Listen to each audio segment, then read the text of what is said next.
Bonjour chers amis bibliothécaires, j'espère que vous allez bien, que tout se passe agréablement bien pour vous, même si les températures se rafraîchissent un peu. Moi je trouve ça un peu plus plaisant. Après je sais que chacun a des avis différents, mais bon, nous ne sommes pas là pour parler de température. Si je vous retrouve aujourd'hui, c'est bien sûr pour une nouvelle vidéo, et cette vidéo va concerner une superstition en particulier. Mais avant de commencer celle-ci, comme d'habitude, vous savez que je vous invite à vous installer bien confortablement, que ce soit sur votre lit ou votre canapé, de prendre une petite boisson qui sera peut-être un peu plus du côté chaud, comme un thé ou un chocolat ou un cappuccino par exemple, ou un café pour ceux qui aiment la caféine. Et puis peut-être quelques petits chocolats, enfin quelques petites choses à grignoter si jamais l'envie vous prend de manger un petit quelque chose avec. Si vous êtes bien installé et prêt à écouter cette vidéo, nous allons pouvoir commencer. Alors aujourd'hui, je vais évoquer avec vous la malédiction qui dit qu'il ne faut pas renverser la salière sur la table. Alors ce sera une courte vidéo, certes, mais je n'avais pas envie de faire une vidéo qui parlait de toutes les superstitions qui étaient liées au sel, car il y en a énormément. Peut-être que j'en regrouperai certaines selon la longueur et l'histoire qu'il y a derrière, mais là ce que j'avais trouvé me paraissait suffisant pour faire une petite vidéo convenable, donc je me suis dit que ça suffisait de juste s'intéresser à celle-ci, puisque déjà je vais vous expliquer pourquoi le sel est si important et si précieux, et cela depuis des milliers d'années. Sachez que chez les Hébreux, les Arabes ou les Grecs, le sel c'est bénéfique, puisqu'il va symboliser tout ce qui est hospitalité, amitié. Donc, par logique, si vous en renversez sur votre table, c'est quelque chose qui n'est pas vraiment bon, puisque ça signifierait quelque chose qui amènerait peut-être à l'inhospitalité ou une perte de l'amitié, par exemple. Mais j'y reviendrai un peu plus tard dans la vidéo pour vous expliquer exactement d'où serait partie cette superstition. Car dans un premier temps, je vais vous expliquer les bienfaits du sel qui ont été trouvés depuis beaucoup d'années, car ce n'est pas seulement maintenant, il y a plusieurs années déjà, que le sel est utilisé et qu'il est quelque chose de presque indispensable dans la vie de tous les jours. Ça fait des millénaires, comme je vous disais, qu'on utilise cet ingrédient pour différentes activités humaines. Alors, vous connaissez bien sûr le fameux condiment, qui n'a jamais ressalé un petit peu son assiette, ou en faisant la cuisine tout simplement mis un peu de sel pour assaisonner et donner du goût à son plat. Mais on pouvait aussi l'utiliser d'une autre manière.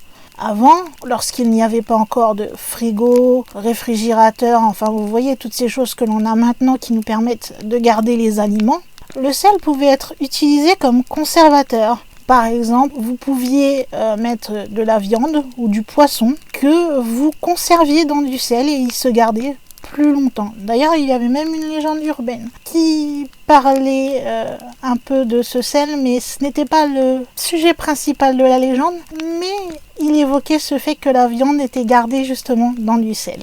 Après, il est aussi utilisé en tant qu'agent corrosif, donc il peut être utile dans certains travaux ménagers ou de nettoyage par exemple. Mais il faut faire attention qu'à une certaine dose, celui-ci peut aussi être un peu destructeur. Donc on peut dire, d'après tout ce que l'on sait maintenant et d'après les recherches qui ont été faites, qu'à peu près dans toutes les civilisations et toutes les croyances, eh bien, on a utilisé le sel et on y voyait des bons côtés comme des mauvais côtés bien sûr, mais je crois que cela, c'est pour un peu tout ce qui existe. Mais c'est vrai qu'on y voyait plus souvent des bons côtés. Et à l'époque, généralement, on pensait que le sel était quelque chose qui avait été quelque part entre guillemets amené par Dieu, comme une sagesse des dieux, si vous voulez. Comme je vous le disais dans la petite introduction, on le considérait, bon un peu moins maintenant je vous l'accorde, mais à l'époque il était très important puisqu'on considérait que le sel c'était un symbole d'amitié et d'hospitalité. Ce qui se faisait généralement, c'est lorsque un étranger venait chez vous, eh bien vous lui offriez du pain et du sel. Cela vous permettait de vous attacher à cet étranger, qu'il devienne donc ami avec vous, Et le fait de lui donner ce pain et ce sel créait une sorte d'alliance entre vous qui devenait aussi indestructible que supposément l'était le sel. On disait aussi qu'il représentait l'union avec Dieu et on l'utilisait souvent dans de nombreuses cérémonies sacrées. Après, est-ce qu'on utilise toujours autant dans les cérémonies sacrées? Comme vous le savez, encore une fois, je vais me répéter et je suis désolée pour tous ceux qui sont croyants.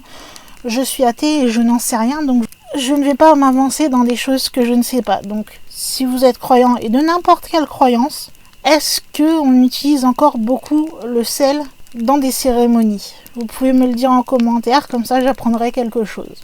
Et même si je n'ai pas de religion, je n'ai rien contre le fait d'apprendre des choses sur les différentes religions. Mais bon, revenons au sujet de la vidéo. Si on part chez les Hébreux, généralement le sel était utilisé pour saupoudrer les offrandes que l'on offrait aux dieux. On y saupoudrait, vous voyez, quelques petits grains de sel par-ci par-là. D'ailleurs, il y avait près du temple de Jérusalem, et peut-être qu'il y est toujours, je ne sais pas, un grenier où étaient conservées de grandes quantités de sel, puisqu'elles étaient nécessaires aux cérémonies culturelles.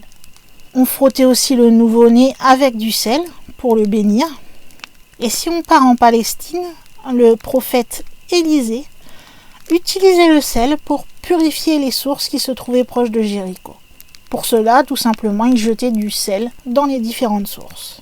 Si on part chez les Romains maintenant, eh bien, sachez que à l'époque de nos chers amis les Romains, on plaçait sur la tête d'une victime qui était malheureusement destinée à être sacrifiée, ce qu'on appelait la mola salsa, qui était un mélange de sel et de grains d'orge que préparaient les vestales avant le sacrifice.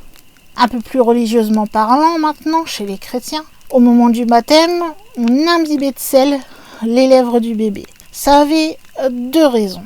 C'était à la fois pour lui apporter la force divine, puisque je vous rappelle que le sel représenterait l'union avec Dieu. Et la deuxième raison, ça serait pour le purifier du péché originel. Et il est tellement important le sel, dites-vous, que même Jésus va l'évoquer. Il va déclarer à ses disciples au moment du sermon sur la montagne, « Vous êtes le sel de la terre ». Ce qu'il veut dire par là, c'est qu'il invite ses disciples à devenir l'image réelle, tangible, visible, d'une alliance de leur Dieu, qui venait de leur parler, avec le monde qui les entoure. Marc va d'ailleurs aussi rapporter qu'il est utile d'avoir du sel en soi-même. Ce qu'il voulait dire par là, c'est qu'il ne fallait jamais se laisser corrompre. Et toujours, alors le sel voulant dire qu'il fallait toujours avoir un petit peu cette sagesse qu'apporterait Dieu en votre âme. J'espère ne pas avoir trop dit de bêtises dans l'interprétation, mais d'après ce que j'ai lu, c'est ce que j'en ai compris. Maintenant que vous voyez un petit peu le bénéfice que l'on apportait au sel, et cela depuis beaucoup d'années comme vous avez vu, puisque c'est depuis des millénaires que c'est ainsi, je peux évoquer avec vous l'origine de la superstition dans laquelle il ne faut pas renverser la salière ou du sel sur une table. Vous vous doutez que si c'est une superstition, bien sûr, c'est que cela porte malheur. Mais ce n'est pas seulement ça. Tout part de la religion, puisque l'origine de cette superstition nous vient en fait de la Bible. Les croyants, je pense que vous connaissez tous ce dont je vais parler, et même certains non-croyants comme moi, je pense, ont déjà entendu parler de ce moment. Moi, je le connaissais. Si je vous parle de la Cène, je suppose que vous vous rappelez que c'est le dernier repas du Christ entouré de ses apôtres. Eh bien, ce jour-là, il y aurait eu un incident qui se serait passé. Après, bien sûr, c'est une supposition qui a été faite. On ne peut pas être sûr à 100% que cette histoire est authentique, mais on la présume. Voilà ce qu'on présume. Lors de ce fameux célèbre repas, Judas aurait renversé le sel sur la table lors du dernier repas du Christ.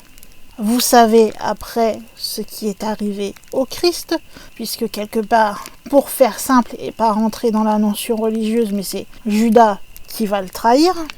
Donc au vu de ça, le fait qu'il ait supposément donc renversé le sel sur la table, eh bien symboliquement, le fait de renverser la salière ou de renverser du sel sur la table qui était un geste anodin au départ, eh bien ça va devenir un signe annonciateur d'un malheur, que ce soit une amitié brisée, une trahison ou encore, par extension, eh bien tout simplement généraliser la chose en disant que renverser du sel sur une table porterait malheur. Après, il y a d'autres petites explications qui pourraient aussi très bien expliquer pourquoi renverser du sel ne serait pas de bon augure. Puisque aujourd'hui, le sel est un ingrédient qui est quasiment normal et que tout le monde a chez soi, on est d'accord. Mais à l'époque, vous savez que c'était pas quelque chose que l'on allait chercher dans les supermarchés comme on le fait aujourd'hui. Je sais que vous n'êtes pas bête et que vous vous en doutez. Et il était même, quelque part, une denrée assez recherchée à l'époque. Surtout au Moyen-Âge. C'est la période dont je veux vous parler. Comme elle était très recherchée, ce qui va avec, malheureusement, c'est que le sel était également très cher. Donc, quand on devait manipuler celui-ci à l'époque, au Moyen-Âge, donc, on le faisait avec d'infinies précautions pour vraiment en perdre le moins possible, vu le prix que cela coûtait. C'était limite considéré en fait comme de l'or blanc. Puis, si vous avez fait des petits cours d'histoire, vous avez sans doute fait un cours sur le Moyen-Âge. Et peut-être dans vos souvenirs pour certains et plus récents pour d'autres, puisque je ne sais pas l'âge que vous avez en regardant cette vidéo, auriez-vous entendu parler d'un impôt sur le sel qui avait lieu au Moyen-Âge? Si je vous dis la gabelle, peut-être que ça vous dit quelque chose. Eh bien, c'est justement parce que ce sel était si précieux, eh bien qu'on faisait payer un impôt sur celui-ci. Donc, imaginez-vous, à l'époque, payer énormément pour avoir ce fameux or blanc et vous renverser celui-ci sur votre table. C'est-à-dire la chose pour laquelle vous payez un impôt, la chose que peut-être vous avez économisée pour pouvoir en acheter, vous la renversez. Eh bien là aussi ça va devenir comme un signe prémonitoire. Surtout que c'était un condiment cher et rare. Eh bien là ça va plus annoncer une catastrophe pécuniaire qui serait à venir. Après il y en a d'autres qui supposent que cette superstition viendrait plutôt des Romains. Lorsque ceux-ci à l'époque conquéraient un territoire, mais qu'ils ne pouvaient pas l'occuper, eh bien ils répandaient du sel sur le sol pour que rien ne puisse repousser et donc ainsi que personne ne puisse prendre ce territoire, puisque s'il n'y a rien à faire pousser dessus, eh bien il n'est pas cultivable, il sert à rien, vous ne pouvez pas faire manger vos bêtes, vous ne pouvez pas faire de la culture, vous ne pouvez rien faire dessus, donc ils étaient quasiment sûrs et certains que ce territoire leur resterait. Et si on prend cette origine-là romaine, alors renverser du sel sur la table, ça voudrait dire que l'on risque de manquer de nourriture dans le futur si on associe cela au fait que les Romains en mettaient sur le sol, donc du coup rien ne poussait, donc possiblement rien ne poussera pour nous, donc peut-être problème de culture, donc problème de nourriture.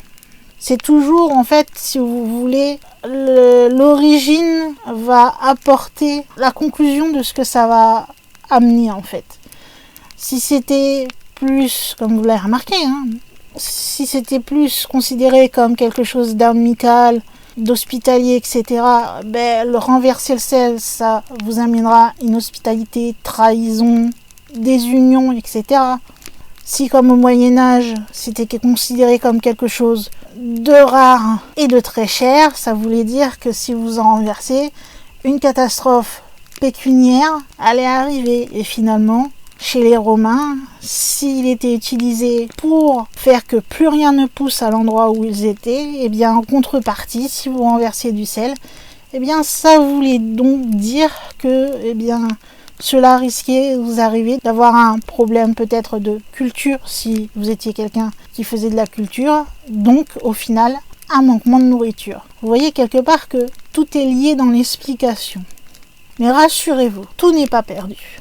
Il peut vous arriver de renverser du sel, car vous pouvez contrecarrer le mauvais sort. Parce que de toute façon, vous pourrez essayer de faire toute l'attention que vous voulez. Comme on dit et comme dit l'expression, la peur n'évite pas le danger. Donc il peut très bien arriver qu'un jour vous ne fassiez pas attention et que par mégarde, vous renversiez le sel. Mais ne paniquez pas après ce que vous avez entendu. ce n'est pas grave. Cela deviendra grave si vous ne faites pas ce que je vous dis. Généralement, on conseille à toute personne qui aurait soit renversé la salière ou renversé du sel, ce qui revient à peu près à la même chose, de prendre une pincée de ce sel et de le jeter par-dessus votre épaule. Et pas n'importe quelle épaule. Il faut le jeter par-dessus votre épaule gauche. Ça éloignerait et donc contrecarrerait le mauvais sort, le mauvais œil que vous aurez apporté le fait d'avoir renversé ce sel. Pourquoi je précise l'épaule gauche ? Ça a une raison. Et c'est encore une explication qui nous vient de la religion. Si on jette le sel par-dessus l'épaule gauche, pour donc porter bonheur, qui va donc effacer le fait qu'on vient de se porter malheur en renversant la salière, c'est symbolique. Puisque dans la religion, généralement, je sais pas comment vous faire une image. Vous avez souvent remarqué dans certains films, quand une personne se pose des questions sur ce qu'il doit faire, quand on veut imaginer cette situation, on lui met d'un côté un petit ange et de l'autre côté un petit diable. Eh bien, c'est un peu ça qui se passe dans la religion. Et généralement, qui se trouve sur notre épaule gauche selon la religion, ce serait Satan. Donc du coup, en jetant du sel par-dessus votre épaule gauche, eh bien, en même temps, vous aveugleriez le malin. Et donc, ça vous permettrait d'éloigner le mal et l'esprit assez tortueux de celui-ci. Et finalement, vous protéger du mauvais sort que vous pensiez vous avoir donné vous-même en renversant votre salière. Par contre, surtout, évitez d'être trop radical. C'est une mauvaise idée. Parce que certains pourraient penser que si renverser du sel à table pendant un dîner porte malheur, eh bien, il vaut mieux ne pas mettre de salière du tout sur la table, comme ça on est tranquille. Mais c'est une mauvaise idée, puisque toute superstition ramène d'autres superstitions. Car si vous oubliez de poser une salière, ça a le même effet que si vous y mettiez une salière et que vous la renversiez. Ne pas poser de salière sur la table alors que vous faites un repas est un mauvais présage. Donc la moralité de tout ça, c'est que ne vous prenez pas la tête. Posez votre salière, votre poivrière pour que tout le monde en dispose lors de votre repas. Vous savez maintenant que pour contrecarrer le malheur que vous aurez fait si jamais par mégarde, par accident, celui-ci était renversé, il vous suffirait juste de prendre une petite pincée de sel et de la lancer au-dessus de votre épaule gauche pour aveugler le malin et donc empêcher celui-ci de faire ce qu'il aurait envie de faire et au final, ramener le bonheur vers vous. C'est toujours plus rassurant, me direz-vous, lorsque une superstition peut être contrecarrée, comme c'est le cas ici. Mais généralement, on trouve toujours une solution, comme j'avais parlé la dernière fois, des chats noirs dans la superstition.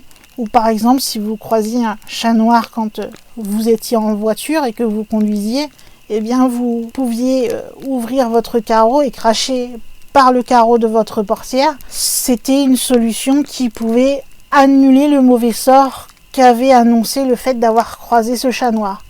Donc quelque part, c'est ce qu'il y a de plus pratique avec ces superstitions, c'est que certes, elles sont censées vous porter malheur, mais que généralement, vous avez toujours quelque chose en face pour le contrecarrer, et donc pour ne pas paniquer. Après, je ne sais pas s'il y a des solutions à toutes les superstitions. Il est possible qu'il y en ait qui n'en aient pas, malheureusement.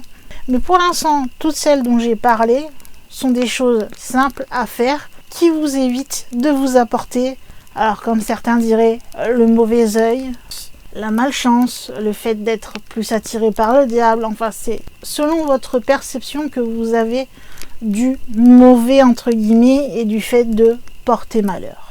Donc j'espère que vous en aurez appris un petit peu plus sur cette superstition, que maintenant vous savez d'où cela pourrait provenir, puisque comme vous l'avez vu, il y a 2-3 hypothèses possibles qui expliqueraient le fait que renverser du sel serait quelque chose qui porte malheur, et puis surtout que vous n'avez pas à paniquer puisque il y a une solution qui vous permet quelque part d'annuler l'effet que vous avez créé en faisant un geste porte-bonheur pour contrecarrer celui qui vous portait malheur. Donc tout va bien au final.